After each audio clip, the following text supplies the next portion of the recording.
Hola Mati, ¿cómo estás? Bienvenido a tu clase de química. Eh, en esta oportunidad vamos a estar pasando una materia bien especial y bien particular, así que necesito tu máxima atención.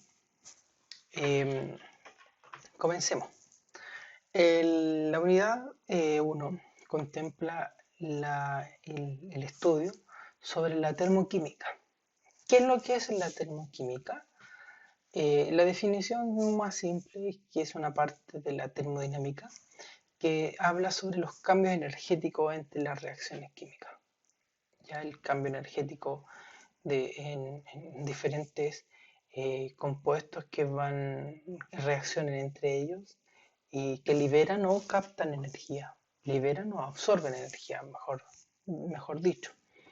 Y también estudia los cambios de fase, por ejemplo, de sólido a líquido, de líquido a gas, de gas a sólido, de sólido a gas, etcétera. Y también en la participación de la formación de diluciones. ¿Te acuerdas que el año pasado vimos diluciones?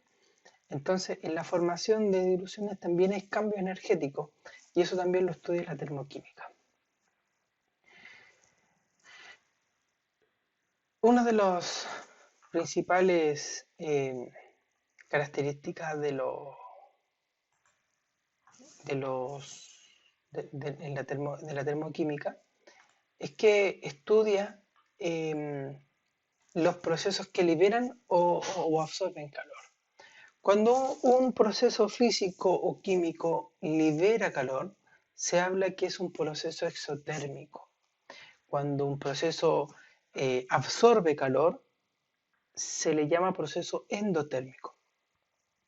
Y esa magnitud, ese cambio energético, ya sea liberado o ya sea absorbido, se le llama entalpía.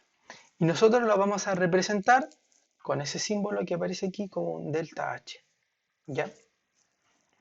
Vamos a ver este primer ejemplo. Lo que tú ves aquí es una reacción química del metano con el oxígeno que forma dióxido de carbono y agua. Recordemos que el metano es un compuesto, es un gas que lo vemos nosotros constantemente en algunas casas que tienen gas de cañería, es el gas natural. También el gas metano es el gas liberado por la descomposición de la materia orgánica. eh, lo puedes ver, por ejemplo, o lo puedes oler eh, en eh, en los lugares donde se almacena la basura, en los vertederos, o lo puedes oler en, bueno, en realidad es incoloro e inoloro, pero siempre está asociado a un olor ya característico propio de la descomposición. Entonces, tiene esas características siempre porque está asociado a otros gases que tienen olores. Ya, por ejemplo, el gas de ingeniería es inoloro, es incoloro, pero tienen que asociarle diferentes tipos de gases, por ejemplo, el metilmercaptano, o que tienen como ese olor a huevos podridos para poder ser identificados. Es, es un, es un gas muy tóxico. Eh, entonces está el oxígeno, y para que este combustione, para que ocurra la combustión, ¿te acuerdas que necesitamos tres elementos? Necesitamos el combustible, que en este caso es el metano, necesitamos el comburente, que es el oxígeno, que está disponible en el medio ambiente, y necesitamos una fuente de ignición, que sería el calor. Entonces, por ejemplo, yo me levanto en la mañana, hacemos unos huevitos, tengo gas de cañería, entonces voy de la llave del paso de gas, enciendo un fósforo, entonces el fósforo es mi fuente de ignición, mi calor, que necesito para que ocurra la ignición del metano, ¿ya? Y el gas, o sea, el oxígeno ya está disponible. Esa reacción química que se llama combustión libera dióxido de carbono, que es lo que tú ves en este lugar, al lado derecho de la flecha de la ecuación, y agua. Y ese cambio de energía se le llama entalpía y se mide en kilojoule por mol, y si te das cuenta libera menos 803 kilojoule por mol. Ese signo negativo representa entonces que es un proceso que libera calor y se llama exotérmico. Si fuese positivo, se llamaría endotérmico. En este caso particular, libera calor.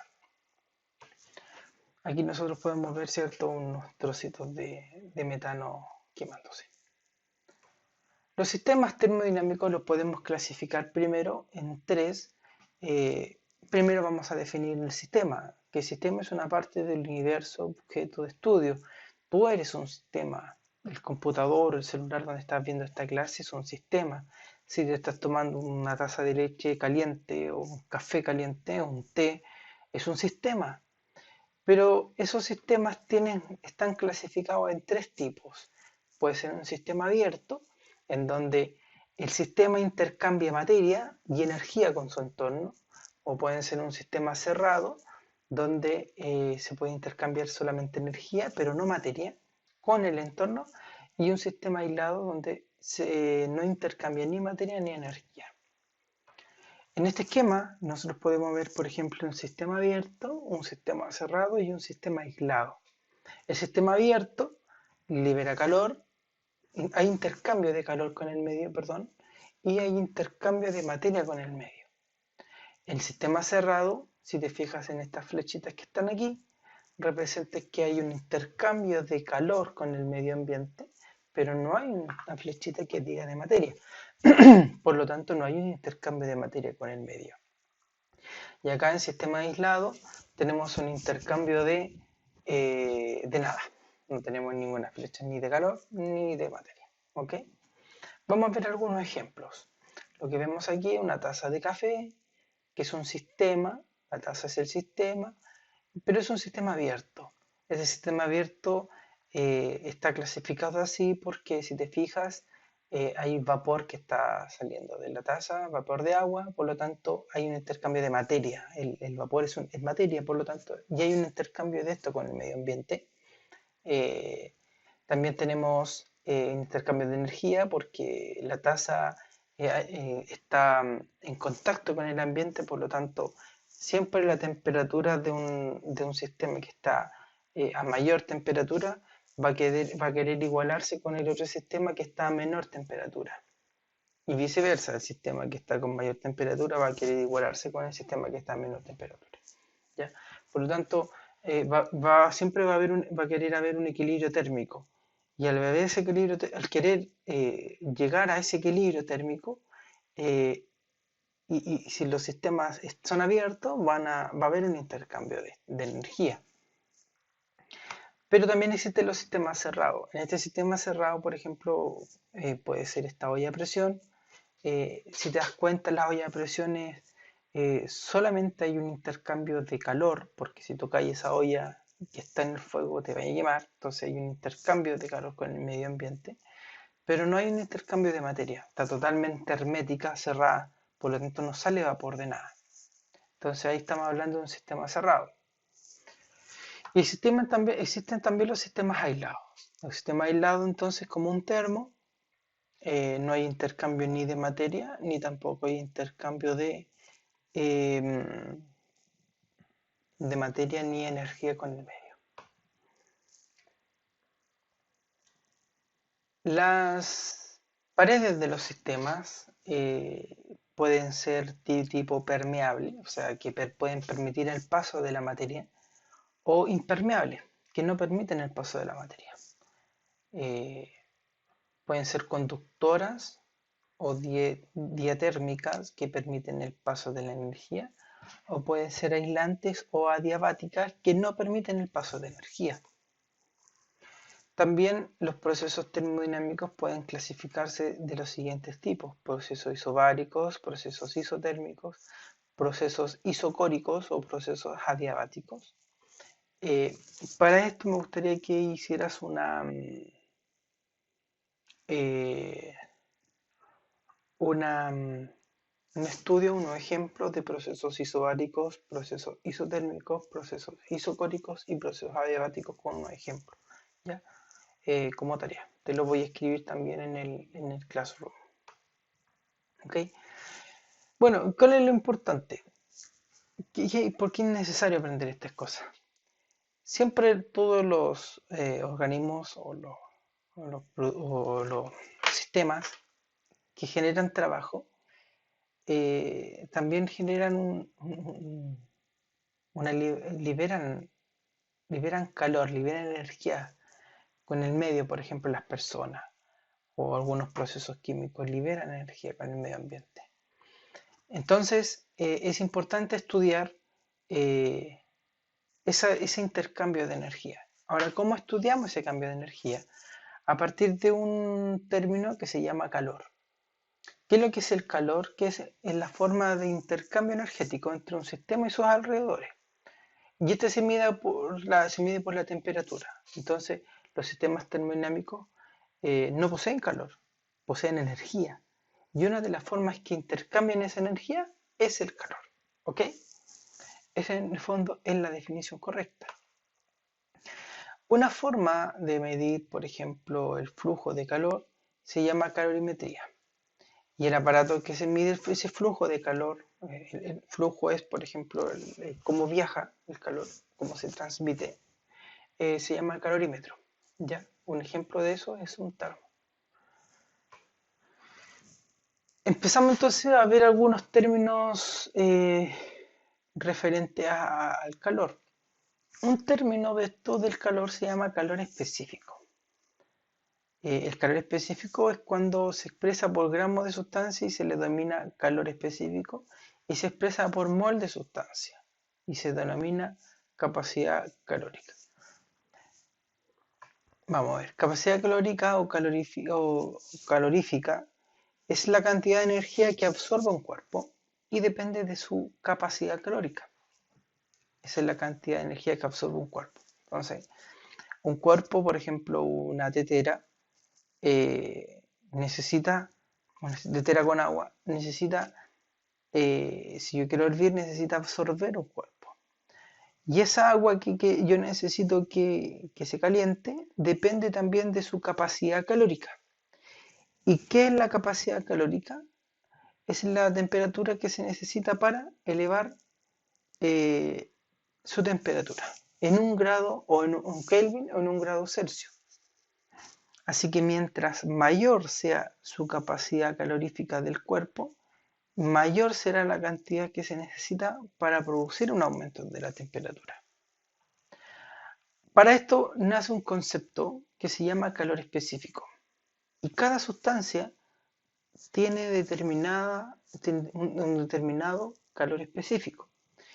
El calor específico de una sustancia se puede determinar experimentalmente midiendo su temperatura en un calorímetro, con donde está aislado esa sustancia, aislado de todo, no tiene en un sistema aislado, y uno mide el cambio de calor, ¿ya?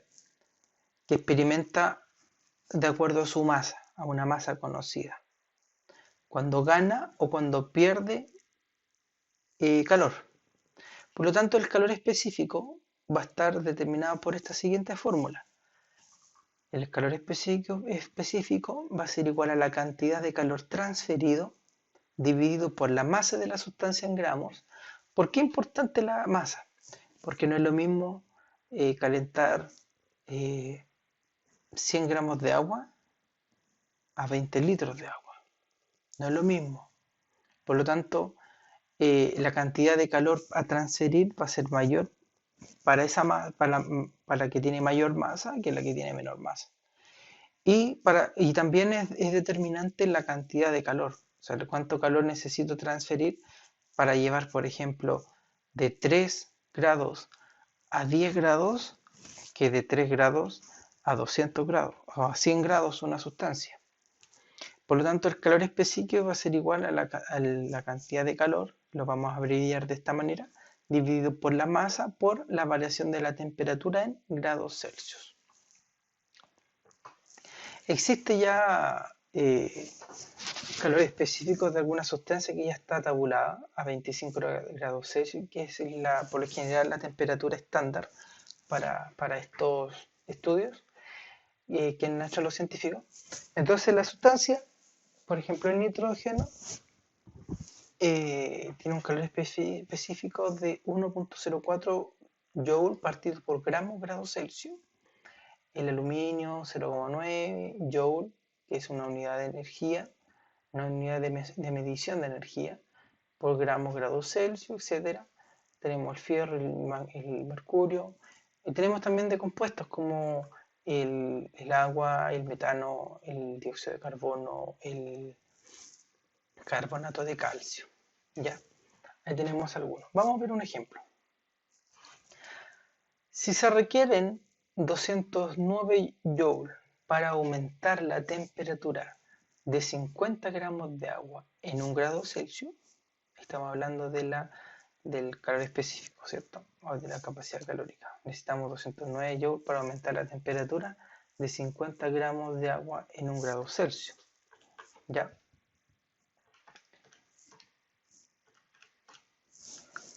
Ahí no está hablando el calor específico. Entonces, el calor específico de eso es 4.18 joules partido por grado Celsius.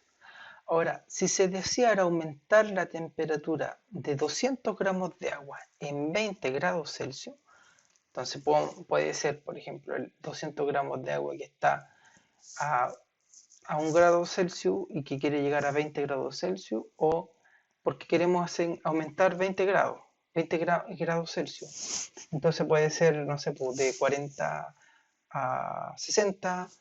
Lo importante es que queremos aumentar 20 grados Celsius. Esa va a ser nuestra delta, nuestra diferencia. ¿Cuánto calor debe agregarse al sistema? Para ello vamos a utilizar entonces primero a buscar los antecedentes. Para comprender este ejercicio necesitamos tener los datos. ¿Cuáles son nuestros datos? Calor específico del agua son 4.18 joules partido por grado Celsius, y se desea elevar la temperatura en 20 grados Celsius de 200 gramos de agua. ¿Cuánto calor es necesario agregar al sistema? Entonces vamos a desarrollar este ejercicio. Vamos a borrar esto. Entonces vamos a anotar nuestros datos. ¿Qué datos tenemos?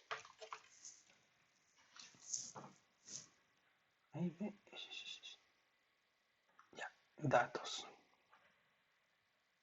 ¿Te acuerdas que yo te enseñé que siempre los ejercicios de química, de matemática y de física y de biología, cuando hay ejercicio en biología, siempre hay que anotar los datos? Entonces, ¿qué tengo? Primero tengo el calor, y lo vamos a abreviar, calor específico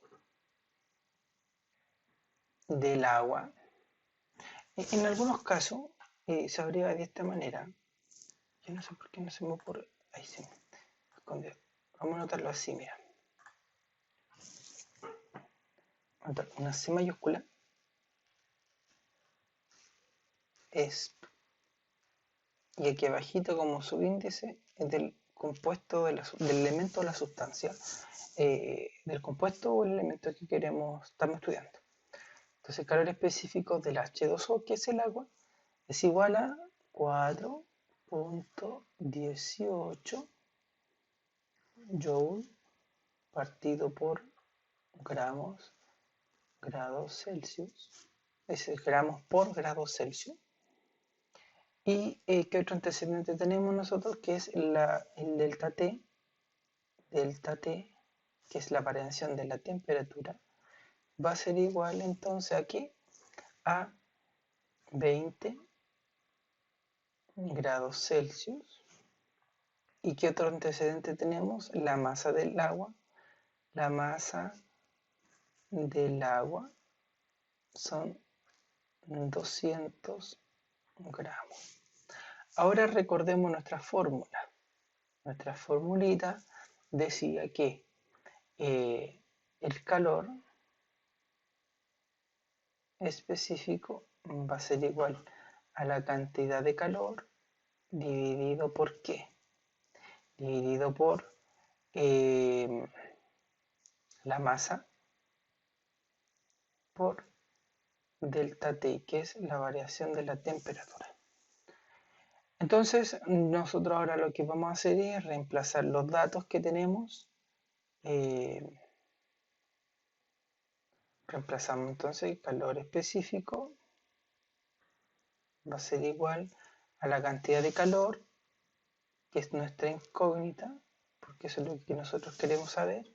Queremos saber cuánto calor es necesario agregar al sistema para que para elevar en 20 grados Celsius una masa de 200 gramos de agua. La masa de agua son 200 gramos, entonces lo tenemos, 200 gramos. Tenemos la variación de la temperatura, que son 20 grados Celsius, y el calor específico lo tenemos, ¿cierto? Entonces borramos aquí y anotamos el antecedente que tenemos. Tenemos 4.18 joule partido grados Celsius. Ahora nosotros despejamos esta incógnita que tenemos aquí. Lo podemos hacer multiplicando cruzado, ¿ya? Aquí son signos iguales. Y aquí abajo del 4.18 hay un 1 imaginario. Y ese 1 lo podemos multiplicar por esa Q para transformarlo a una ecuación lineal. Entonces tenemos Q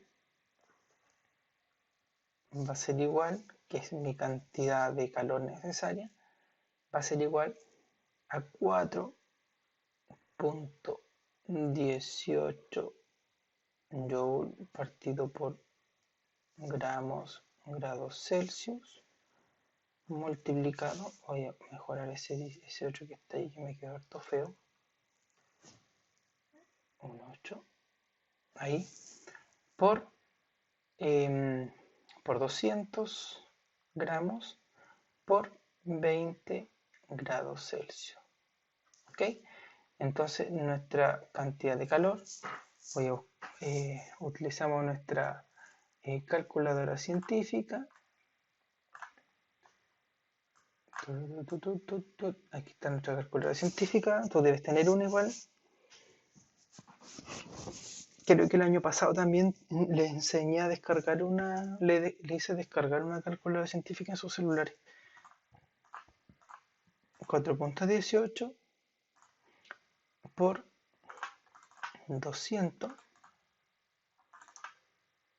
por 20, eso es igual a 16.720 y 16.720. Vamos a tachar nuestras unidades para ver cuál es nuestra unidad final. Tachamos gramos porque gramo está abajo y tenemos un gramo arriba. Esto es lo mismo que decir así. Voy a hacer así como en una nubecita. Así como para explicar ese pedacito nomás. Ese que está aquí. La unidad de medida. La unidad de medida que estás viendo tú aquí es así. Joule, y ese joule está partido.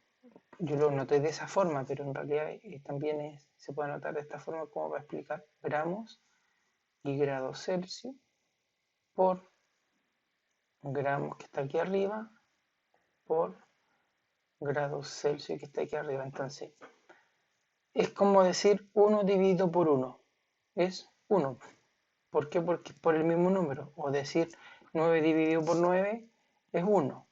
Entonces, como son los mismos números que están arriba y abajo, entonces nosotros los podemos eliminar. Gramos se va porque está arriba y abajo, grados Celsius se va, grados Celsius se va, y te queda solamente la J, que es joule. Eso es lo que yo estoy haciendo aquí, por eso eliminé ese gramo, y ahora voy a eliminar este grado Celsius y este grado Celsius de aquí. Me queda en el resultado un joule. ¿Ok? Entonces aquí ya tenemos el resultado. Entonces, ¿cuál era la pregunta? La pregunta era ¿cuánto calor es necesario agregar al sistema? Y la cantidad de calor que necesitamos agregar al sistema son 16.720 joules. ¿Ok? Entonces, ahora vas a encontrar en Classroom una guía de ejercicio donde vas a tener que desarrollar varios ejercicios relacionados a la transferencia de calor. Ya, calor específico, cantidad de calor, las masas y las delta y las variaciones de temperatura. ¿Ok? Eso sería. Que estén muy bien. Nos estamos viendo pronto. Chao, chao.